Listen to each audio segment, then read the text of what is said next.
नमस्कार, आप देख रहे हैं कशिश न्यूज और आपके साथ मैं हूं दीपक शर्मा। मोदी को मात देने के लिए यूपीए को नए स्वरूप में लाने की कवायद शुरू हुई। नीतीश लालू के साथ गठबंधन को नया नाम दिया गया और नए सहयोगी साथ लाए गए। कांग्रेस को धुरी बनाकर देश भर के अलग अलग दलों को जोड़ने की कवायद हुई, लेकिन इस कवायद के बाद भी जिस उद्देश्य के साथ ये गठबंधन तैयार हुआ वो उद्देश्य पूरा नहीं हुआ। मुकाबले से पहले ही गठबंधन के कप्तान की कार्यशैली और नेतृत्व कौशल से असंतुष्ट बताए गए नीतीश कुमार ने किनारा कर लिया। वैसे भी गठबंधन बनाने का जब उद्देश्य पूरा नहीं हुआ और मोदी वापसी करने में कामयाब रहे तो गठबंधन के कप्तान की कुर्सी पर जिनकी नजरें टिकी थी वो तेवर दिखाने लगे। खेला करने में माहिर बताई जाने वाली दीदी ने भी मौका देखकर चौका मारा और कुर्सी पर दावा कर दिया। दावे को दमदार बताने वाले भी मिले, पर लालू प्रसाद के समर्थन के बाद अब गठबंधन के नेतृत्व के लिए नए नए दावेदार मिलेंगे और कांग्रेस नेतृत्व को नकारा बताने वाला विपक्ष भी मुखर हो जाएगा। ऐसे में सवाल तो पूछेंगे कि क्या कप्तान पर बंट गया है INDI अलायंस? और इस सवाल का जवाब देने के लिए हमारे साथ मेहमान मौजूद हैं, उनसे आपका परिचय करा दें। हमारे साथ कांग्रेस की ओर से पार्टी का पक्ष रखने के लिए शिशिर कौंडिल्य जी जुड़े हुए हैं, बीजेपी की ओर से पार्टी का पक्ष रखने के लिए सुमित शशांक जी जुड़े हुए हैं और आरजेडी की ओर से पार्टी का पक्ष रखने के लिए आरजू खान जी जुड़े हुए हैं। आप तीनों का बहुत बहुत स्वागत है। पहला सवाल शिशिर जी आपसे ही कि ये सवाल आखिर नेतृत्व पर क्यों उठ रहे हैं? ममता दीदी अपने लिए मौका देख रही है या वाकई नेतृत्व पर भरोसा नहीं रहा गठबंधन के अन्य सहयोगियों का? देखिए दीपक जी, क्या है कि कांग्रेस पार्टी एक बड़ी पार्टी है और मैं पूर्व से ही कह रहा हूं और आज मैं फिर से कह रहा हूं। कल भी मैं एक डिबेट में इस बात को रखा था कि है क्या कि बेसिकली कांग्रेस पार्टी के अलग अलग राज्यों में अलग अलग एलआई हैं। उत्तर प्रदेश में समाजवादी पार्टी है, बिहार में आरजेडी है, बगल का राज्य झारखंड है वहाँ जेएमएम है, महाराष्ट्र में एनसीपी है, शिवसेना है, साउथ में भी कई पार्टियां हैं जो हमारे साथ अलायंस में है। अब सवाल उठता है नेतृत्व का। तो जब तक ओवरऑल सारी पार्टियों के नेता एक साथ नहीं बैठ जाते हैं, उनके साथ बैठ करके एक कलेक्टिव डिसीजन नहीं हो जाता है, तब तक नेतृत्व पे बात कैसे किया जा सकता है? ये कैसे संभव है? दूसरी बात ये कि ममता बनर्जी जो है वो बेसिकली बंगाल में प्रभावी हैं और ममता बनर्जी ने अभी वो कह लीजिए कि एक जस्ट दावेदारी की है, ऐसा अखबार और टेलीविजन के माध्यम से पता चला दिखा। तो कुल मिलाकर के कोई दावेदारी खुद से कर दे और वो स्वीकार्य हो जाए ओवरऑल, जब तक बैठक में मशविरा किए बिना, जब तक तमाम लोगों से इस बात पे चर्चा न हो जाए, कलेक्टिव उस पे बात न हो जाए, तब तक ये कैसे संभव हो पाएगा? दूसरी बात ये मैं कहना चाहूँगा कि बेसिकली है क्या कि 2024 का जो लोकसभा चुनाव था वो आपने देखा कि ममता दीदी की तुनक मिजाजी जो है वो किस हिसाब से रही, पूरे देश ने देखा उसको और अपने तुनक मिजाजी के लिए आज भी वो जानी जाती हैं। ऐसे में सीरियस नेतृत्व है एनडीए अलायंस का, कोई जो है वो किसी के हाथ में नहीं दिया जा सकता। तो कुल मिलाकर के एक कलेक्टिव डिसीजन सारे पार्टियों के लोग जब तक बैठ करके नहीं ले लेते, ऐसे किसी को नेतृत्व दे देना ये कहीं से भी जो है वो उचित नहीं होगा। नहीं, हम देने की बात नहीं कर रहे हैं, हम कह रहे हैं कि अभी जो नेतृत्व की भूमिका में है उन पर सवाल उठ रहे हैं। इस पर आप क्या कहेंगे? देने वाली बात तो बाद में आएगी। सवाल देखिए, कोई सवाल नहीं उठ रहे हैं, ठीक है ना? कहीं से किसी प्रकार का कोई इफ बट का मसला नहीं है। जो पार्टियां कल थी आज वो हैं, उसी अलायंस में हैं। और देखिए राजनीति है तो राजनीति में भांति भांति की बातें होती रहती हैं और खास तौर से टेलीविजन चैनल को स्पेकुलेटेड स्टोरी चलाने का एक ट्रेंड डेवलप हुआ है वर्तमान के समय में। और एक स्पेकुलेशन है और आप स्पेकुलेशन लगाइए, टीआरपी आपको बहुत अच्छा मिलेगा। सवाल कोई खड़े नहीं कर रहा है, बात जो निकल के आई है उस पर बात हो रही है और मैं उस पर बिल्कुल। और बात जो निकल कर आई है वो सवाल लालू प्रसाद यादव के समक्ष यही रखा गया कि ममता दीदी को नेतृत्व की भूमिका में देखने के लिए क्या आप सहमत है? तो लालू प्रसाद यादव ने कहा हाँ ठीक है, क्या दिक्कत है? आरजू जी से जान लेते हैं। आरजू जी, विकल्प तलाशे जा रहे हैं कांग्रेस नेतृत्व के लिए गठबंधन में, क्या लालू प्रसाद यादव भी इससे सहमत हैं, तभी वो हामी भर रहे हैं? देखिए, मैं पूरी तरह से आपके सवालों का मैं जवाब दूंगा। सबसे बड़ी बात यह है कि लीडर ऑफ अपोजिशन, सबसे बड़ी पार्टी होने के नाते सांसद में राहुल गांधी जी हैं। इस्तेमाल करते हैं, आपने देखा भी है, और वो है। दूसरी, लोकतंत्र में बातें होते रहती है, लेकिन बात पटल पे कब उतरती है? जब सारे लोग एक साथ बैठते हैं, तो विचार विमर्श करते हैं। तो हम लोग बैठ के कोई विचार विमर्श करके इसका हल निकाल देंगे। तमाम चीजें हैं जो कि आप पता चलता है कि सत्ता में बैठे हुए भी लोगों के अंदर विरोधाभास होता है। जैसे बिहार में सत्ता में बैठे हुए लोगों के अंदर तमाम विरोधाभास देखे, जबकि सत्ता में बैठे हैं, डबल इंजन की सरकार चलाते हैं। लेकिन क्रीमी लेयर का मामला आता है तो आप देखते हैं कि सत्ता पक्ष से कैसे तीन धड़ाओं में लोग बंट जाते हैं। वक्फ बोर्ड पे कैसे 3 धड़ाओं में लोग बंट जाते हैं। तो लोकतंत्र में अपनी अपनी बात कहने का सबका अधिकार है। और हमारे राष्ट्रीय जनता दल के कितने मजबूत रिश्ते रहे हैं कांग्रेस से, ये किसी से छिपा नहीं है। तो हम इसको बैठ के, हमारा शीर्ष नेतृत्व जो है बैठ के इसको भी हल कर लेगा।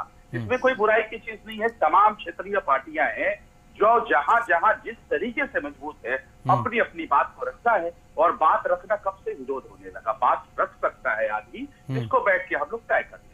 चलिए, मतलब इतना तो तय है कि कहीं ना कहीं एक भूमिका बन रही है कि बैठकर नेतृत्व कौन करेगा गठबंधन का, ये स्पष्ट किया जाना चाहिए, ये तय किया जाना चाहिए। सुमित जी, वैसे तो आप कहेंगे ये आपका कोई मामला नहीं है, लेकिन आपके विरोधी हैं तो स्वाभाविक तौर पर आपको सजग और सचेत रहना होगा कि कहीं विरोधी मजबूत ना हो जाए।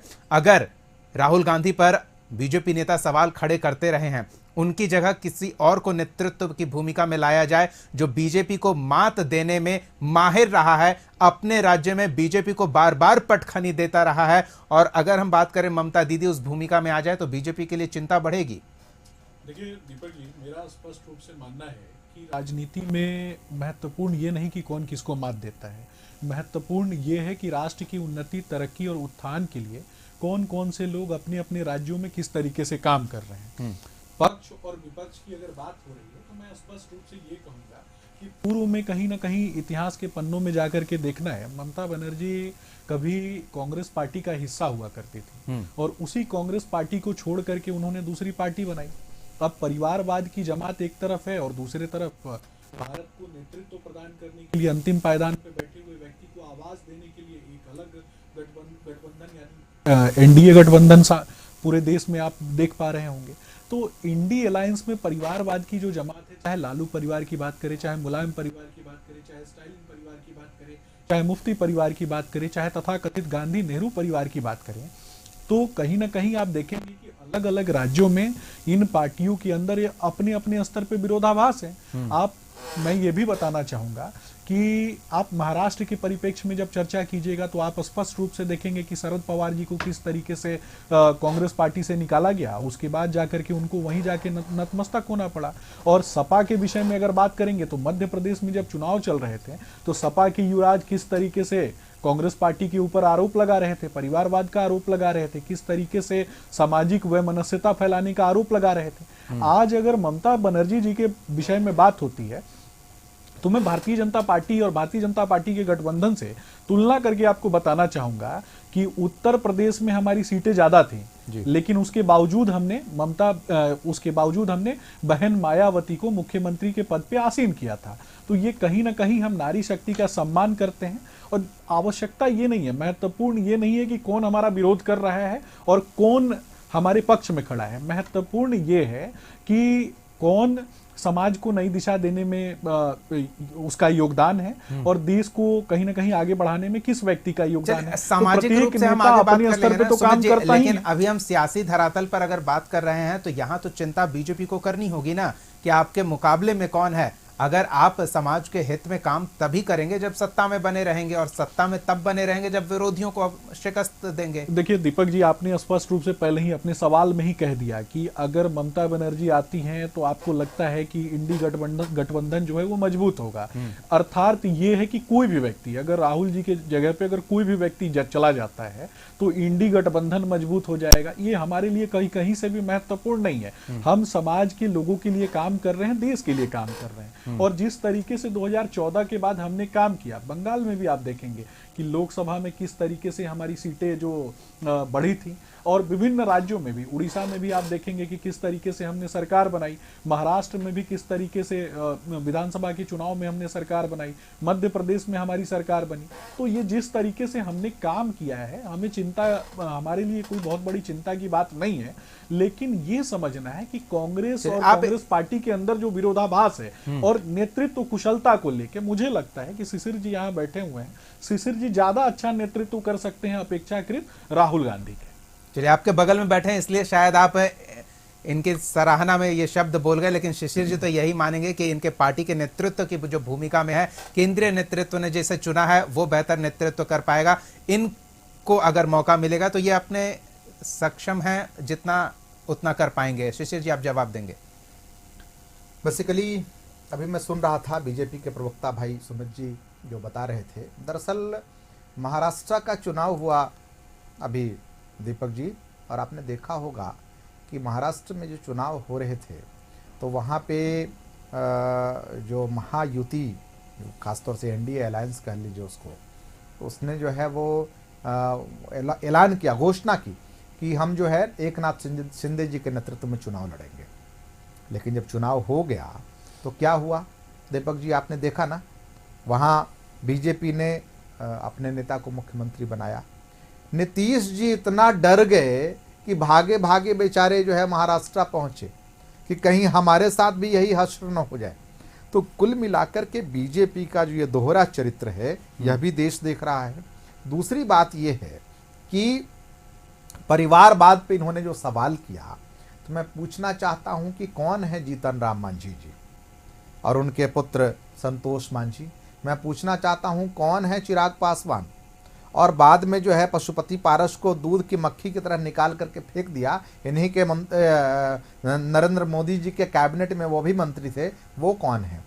कुल मिलाकर के भारतीय जनता पार्टी के लोग गुड़ खाते हैं, गुलगुल्ला का परहेज करते हैं, और कुल मिलाकर के ये समझ लीजिए कि दरअसल इनका पर्दा फटा है, लेकिन दूसरे के गिरेबान में कैसे झांका जाए उसका कोई मौका भारतीय जनता पार्टी नहीं छोड़ती। नहीं, मौका दे रहे हैं तब तो सवाल क्या है, ये हमारा इंटरनल मसला है ना, ये हमारा इंटरनल मसला है, और इस आंतरिक मामले को हम बैठ करके उसको देख लेंगे, ठीक है ना। आप अपने मसले को तो सुलझा नहीं पाए साहब। नहीं, इंटरनल मसला तब होता ना जब सिर्फ कांग्रेस का मसला होता।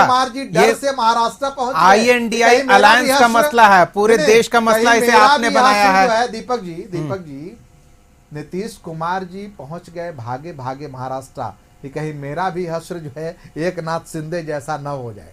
तो कुल मिलाकर के अपने गिरेबान में भारतीय जनता पार्टी, चलिए ये दिलचस्प बात है। एक और बिहार में खड़े होकर कहते हैं कि नीतीश जी ये करवा लीजिए, वो करवा लीजिए, आप सक्षम है, थोड़ा सा दाएं बाएं होंगे तो दिल्ली की सरकार की कुर्सी हिल जाएगी, और अब कह रहे हैं कि नीतीश जी कुर्सी बचाने के लिए भागे भागे। दिलचस्प है, राजनीति में किस तरह से किस चीज को देखा जाए, सबके अपने अपने नजरिए हैं। कि पूरे दल बल के साथ इसी डर से तो चलिए हम एक छोटा सा ब्रेक ले लेते हैं और ब्रेक के बाद इस चर्चा को जारी रखेंगे कि देखिए जिस गठबंधन को आकार दिया गया, नया स्वरूप दिया गया, नए तेवर के साथ मैदान में उतारने की तैयारी दिखी, मैदान में उतरने से पहले ही सहयोगी पीछे हटने लगे, मैदान में उतरने के बाद भी वांछित परिणाम नहीं मिला, और अब सवाल नेतृत्व पर खड़ा हो रहा है। नेतृत्व के बदलाव को लेकर सुगबुगाहट देखने को मिल रही है। एक छोटे से ब्रेक के बाद इस चर्चा को जारी रखेंगे, बने रहिए हमारे साथ।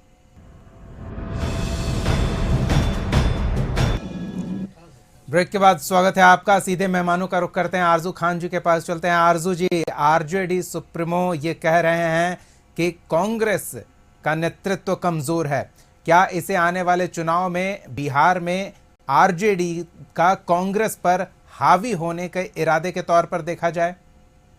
पहले तो दीपक जी ऐसा कोई बयान नहीं है जो उन्होंने कहा है कि कांग्रेस का नेतृत्व कमजोर है, ऐसा कोई बयान नहीं। बदलाव की अगर गुंजाइश देख रहे हैं तो ये संभावना जताई जा सकती है ना? नहीं, तमाम क्षेत्रीय दल है वो अपने अपने तरीके से अपनी बात कहते हैं, लेकिन जो संसद में जो सबसे बड़ी पार्टी है, दूसरी सबसे बड़ी पार्टी है, उसके लीडर ऑफ अपोजिशन तो है कांग्रेस ना, राहुल गांधी जी तो है। और मेरे मित्र शशांक जी कह रहे थे कि ममता बनर्जी जी पहले कांग्रेस में थी, ये हम लोगों को उकसाना चाहते हैं, ये अपना इतिहास भूल जाते हैं। अरे आपके डिप्टी सीएम जो मजबूत डिप्टी सीएम है, जिनका मोरेठा खुल गया था, उनको वो भी तो हमारे ही पाठशाला से गए हुए थे। राष्ट्रीय जनता दल ने उनको बड़ा कम उम्र में विधायक बना दिया था। और दूसरी बात, आप इतने मजबूती से आप अगर आप काम करते हैं, लेकिन ये अलग बात है कि आप तीसरे नंबर की पिछलग्गी पार्टी के जो है बैसाखी पे चलने के लिए बेबस है, आपका कोई चेहरा नहीं है। तो आप अपने ऊपर देखिए। और ये भी मैं पूछना चाहूंगा दीपक जी, शशांक जी से, कि ये इतनी बड़ी बड़ी बातें करते थे। और शशांक जी से आप जो पूछ रहे हैं सुमित जी उसका जवाब देंगे, लेकिन आरजू जी हम तो ये पूछना चाहते हैं ना, कहीं ऐसा तो नहीं कि लोकसभा चुनाव परिणाम के बाद आरजेडी को ये लग रहा है कि बिहार में कांग्रेस पहले से बेहतर स्थिति में आ गई है, पहले से मजबूत हो गई है, और कहीं इसका प्रभाव विधानसभा के चुनाव में नहीं दिखे, कहीं यहां लीडर ऑफ बिहार के लीडर ऑफ ऑपोजिशन की कुर्सी खतरे में तो नहीं है? देश की एकता और अखंडता के लिए प्रतिबद्ध हैं। हम राष्ट्रीय जनता दल कांग्रेस के साथ बहुत बेहतरीन अच्छा रिश्ता रहा है, आज से नहीं जमाने से रहा, ये सब कोई जानता है। अब आप कुछ भी नैरेटिव चला दे या कोई कुछ भी कह दे तो उनका ये अपना बयान हो सकता है, राष्ट्रीय जनता दल का ये बयान नहीं हो सकता। हम उनके साथ हैं, इंडिया अलायंस के साथ हैं, और सारे दलों में से कोई भी अगर बातें निकल के आती है तो हम उसको बैठ के हमारा शीर्ष नेतृत्व तो तय कर लेगा। अगर वोटिंग गिन लें तो 3 लोग तो साथ में ममता दीदी के नाम के साथ हामी भर चुके हैं, और देखते हैं आगे और क्या बैठक से पहले ही क्या स्थिति बनती है। शिशिर जी, जो बिहार वाला परिप्रेक्ष्य है, कांग्रेस पहले से बेहतर स्थिति में लोकसभा चुनाव परिणाम के बाद आई है, विधानसभा चुनाव में स्वाभाविक सी बात है कि एक दल अपनी बेहतरी के लिए गुंजाइश देखता है, तो कहीं ये कोशिश तो नहीं कि आप कांग्रेस पर सवाल खड़े कर रहे हो, नेतृत्व पर सवाल खड़े कर रहे हो क्योंकि आपको कम सीटें देनी हो? शिशिर जी, नहीं, ये बेसिकली सवाल तो था आरजू साहब का, आपने हमारी ओर टॉस कर दिया। नहीं, आरजू जी ने दिया। मैं उसका दोनों जवाब से ले लेंगे। आरजू जी दोनों से ले लेंगे ना, दोनों से उसका जवाब दे देता हूं। बेसिकली क्या है, देखिए, कांग्रेस पार्टी का मजबूत गठबंधन, बिल्कुल सही कहा आरजू साहब ने, अरसों से राष्ट्रीय जनता दल के साथ रहा है, और कांग्रेस पार्टी एक बड़ी पार्टी है, और आरजेडी भी कांग्रेस पार्टी को बड़ा भाई मानती है। सवाल क्या है कि यहाँ पे जब कांग्रेस पार्टी ने चुनाव लड़ा 2024 में, तो आप देखेंगे कि कांग्रेस पार्टी का स्ट्राइक रेट भी अच्छा है और कांग्रेस पार्टी का वोट परसेंटेज भी बढ़ा है। लेकिन हमारे प्रदेश बड़े भाई को कम सीटें मिली, बड़े भाई को कम सीटें मिली। दीपक जी सुन तो लीजिए, शिशिर जी, ये एक तथ्य चीज है जो दर्शक के सामने रख रहे हैं। प्रदेश अध्यक्ष जो हमारे हैं, उनके नेतृत्व में यहाँ पे बहुत अच्छा काम हुआ, सांगठनिक स्तर पे भी काम हुआ और जनता के बीच भी काम हुआ। माननीय राहुल गांधी जी के नेतृत्व में यहाँ जो पदयात्रा हुई, जो न्याय यात्रा जो कांग्रेस पार्टी ने निकाला, और उसका एक बहुत बड़ा प्रभाव रहा कि सीमांचल के जो कुछ सीट्स थे जिसपे कांग्रेस पार्टी लड़ रही थी, इसका स्ट्राइक रेट बहुत अच्छा रहा। देखिए, हम लोग कटिहार जीते, हम लोग किशनगंज जीते, ठीक है ना। इवन पप्पू जी की सीट जो पूर्णिया की है, वो भी कांग्रेस पार्टी का झंडा ही लगा करके जीत गए पप्पू जी। तो कुल मिलाकर के है क्या कि हम लोगों की जो आरजेडी को चिंता हो गई है, सुन लीजिए ना, आरजेडी को कोई चिंता नहीं है। आप आरजेडी को चिंता देने का असफल प्रयास कर रहे हैं, लेकिन यह आपका प्रयास सफल नहीं होगा। ये मुझे पूरा लालू प्रसाद यादव कांग्रेस की परेशानी बढ़ाने के लिए प्रयास कर रहे हैं ना, तो वो असफल होंगे या सफल होंगे? सुन लीजिए, लालू जी वो तो वोट ममता दीदी को कर रहे हैं नेतृत्व के लिए। सर, लालू जी कोई परेशानी बढ़ाने का काम नहीं कर रहे हैं। मैंने पहले भी कहा, आरजेडी के भी प्रवक्ता कह रहे हैं कि जो भी एलआई पार्टियों के लोग हैं, नेता हैं, शीर्ष नेतृत्व है, वो साथ में बैठेगा, बैठ करके इस पे विमर्श होगा सबके साथ, कलेक्टिव, और फिर कलेक्टिव डिसीजन हो। चलिए, ब्रेक से पहले भी यही संभावना बनती दिखी थी। पहले ये कहा जा रहा था कि कांग्रेस सबसे बड़ी पार्टी है, उसी को हम केंद्र में रखकर सहयोगी उसके साथ जुड़ेंगे और पूरे देश में बीजेपी को हराने का काम करेंगे। लेकिन अब बैठकर बातचीत करेंगे, नेतृत्व की भूमिका में कौन होगा, ये एक गुंजाइश बनती दिख रही है। सुमित जी, आप क्या कहेंगे? देखिए दीपक जी, राजनीति में किए गए किसी भी कार्य का कहीं ना कहीं दूर तक मैसेज जाता है। मैं स्पष्ट रूप से मानता हूं कि कुछ दिन पहले पूरे बिहार ने देखा कि राहुल गांधी का बिहार में आगमन होता है और लालू जी उनको मटन बनाना सिखाते हैं। यह स्पष्ट रूप से सांकेतिक मैसेज उन्होंने दिया कि आपकी दुकानदारी जो है वो चौपट हो चुकी है और अब आप मटन बनाना। मुझे बोल लेने, वो दिल्ली में हो सकता है कि बिहार और दिल्ली जैसे शब्दों में मैं कंफ्यूज हो जाऊं, लेकिन इससे कहीं आगे उसको इससे दुरुस्त कहीं- कर लीजिए उसको। बिल्कुल बिल्कुल, इस मैं धन्यवाद करता हूं आपका कि आपने मुझे सुधारा। जी, जी। लेकिन स्पष्ट रूप से ये मैसेज दिया गया, ये स्पष्ट रूप से मैसेज दिया गया कि कि मेजबान आपकी लालू प्रसाद दुकानदारी यादव जो है होंगे वो और मेहमान- चौपट हो चुकी है और आप अपना मटन की दुकानदारी चलाएं, आप राजनीतिक दुकानदारी आपकी समाप्त हो गई है। लालू जी के लिए महत्वपूर्ण क्या है? लालू जी के लिए उनका छोटा बेटा महत्वपूर्ण है कि वो कैसे गद्दी पे जमा रहे, वो कैसे गद्दी पे बना रहे।